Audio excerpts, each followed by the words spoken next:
Hi, welcome to this part of my review featuring Rust and Ruin.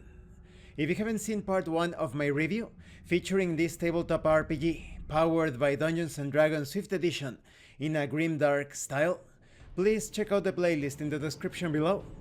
This time we are going to take a look at some of the classes. But before we get started, I would like to mention that 30 pages of content have been added for free to this core book. They have to do with world building, and there is even a monster included, so I hope more plugins are added to the core book, or perhaps released as separate products. I also like it that the bookmarks have been fixed, so this keeps getting better and better. Now let's talk about these classes. The character classes in Rust and Ruin could be considered hybrid versions of typical Dungeons & Dragons classes. That is, the Mercenary is a barbarian fighter, the Scoundrel a bard sorcerer, and the Thief is a rogue ranger. But as you will see, they are more than that. Let's start with the Mercenary. This is pretty much Guts from Berserk, in Dungeons & Dragons 5th edition style. In a forsaken world where darkness reigns and hope is scarce, there walks a figure feared by all. The Mercenary, a warrior forged in the crucible of chaos. With a weathered face edged with scars, the Mercenary's eyes hold the weight of countless battles fought and lives lost. You are of course proficient with all armor and shields, and all weapons. Your saving throws are based on strength and constitution. You have skills such as animal handling, athletics, history, and intimidation. You are pretty sturdy when it comes to hit points. Let's talk about some of your feats. You have Heavy Weapon Master. You've learned to put the weight of a weapon to your advantage, allowing you to make powerful strikes at the cost of accuracy. You also have Sentinel.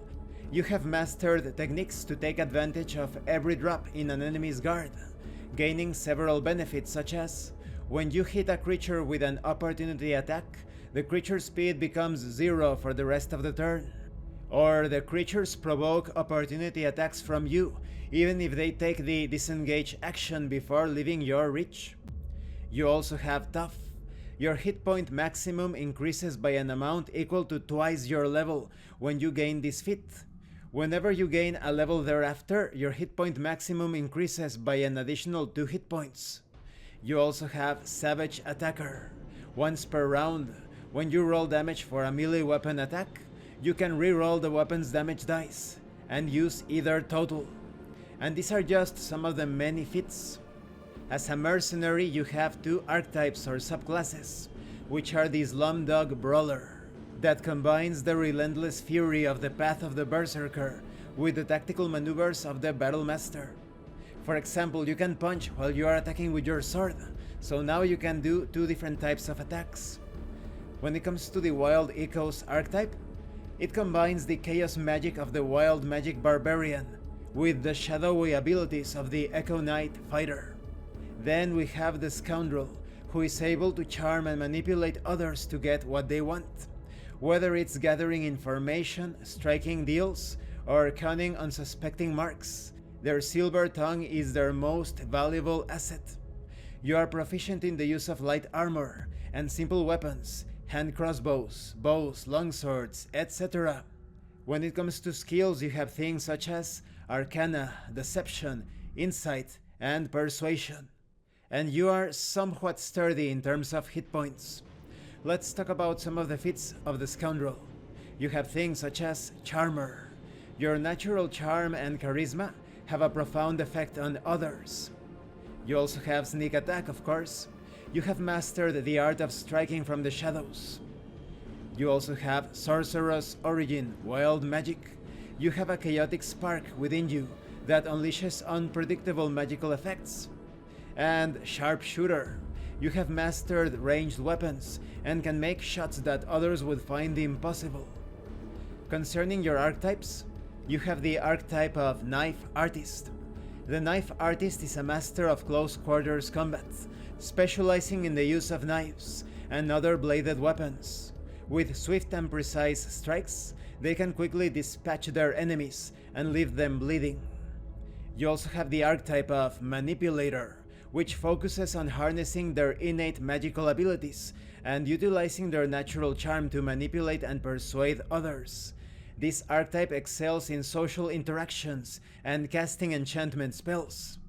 Next we have the Thief, masters of stealth and cunning, capable of infiltrating the most secure locations and making off with valuable treasures. As a thief, you are proficient in the use of light armor, simple weapons, hand crossbows, rapiers, and such. When it comes to saving throws, they are based on dexterity and intelligence. You have skills such as athletics, intimidation, investigation, perception. And you are quite sturdy when it comes to hit dice, surprisingly. Let's talk about some of the features of the Thief. You have Skulker. You are an expert at hiding and moving silently.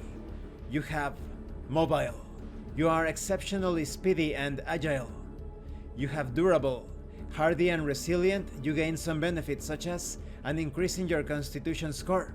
And when you roll a hit die to regain hit points, the minimum number of hit points you regain from the roll equals twice your constitution modifier.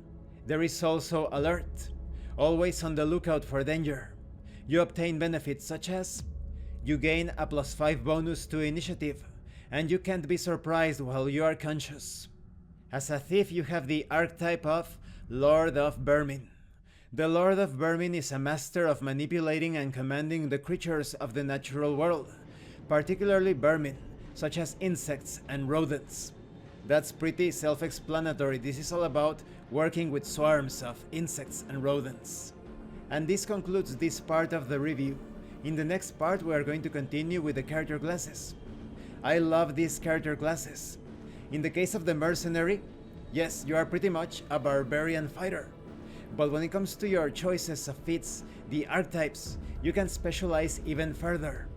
If you want to be a brawler and damage dealer, definitely go for the Slumdog Brawler. But if you want more versatility, especially when it comes to magic, choose Wild Echoes.